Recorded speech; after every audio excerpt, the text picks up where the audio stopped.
আসসালামু আলাইকুম।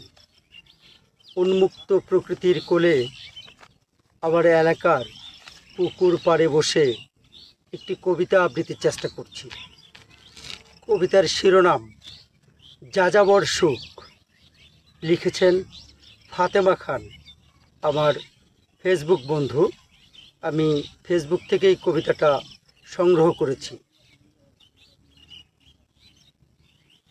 অশান্ত পৃথিবীর পথে আমি এক যাযাবর, ছুটছি সমান্তরাল অভিমুখে এক মোট নরম রোদের খোঁজে।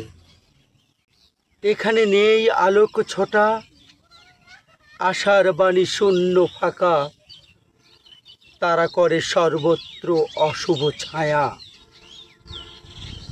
বুক ভরা চাপা শ্বাসের চিৎকার, ক্লান্ত বাতাস বয়ে বেড়ায় তাজা বারুদের গন্ধ।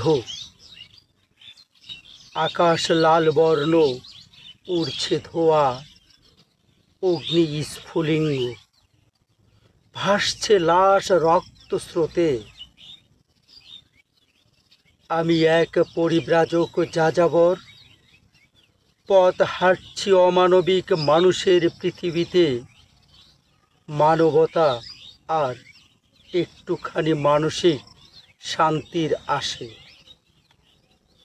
জানি না আমার আবৃত্তি কেমন হয়েছে, কিন্তু কবিতাটি আমার মনে ভীষণভাবে দোলা দিয়েছে বলেই আমি এই কবিতাটা আবৃত্তির চেষ্টা করলাম। সবাইকে অনেক অনেক ধন্যবাদ।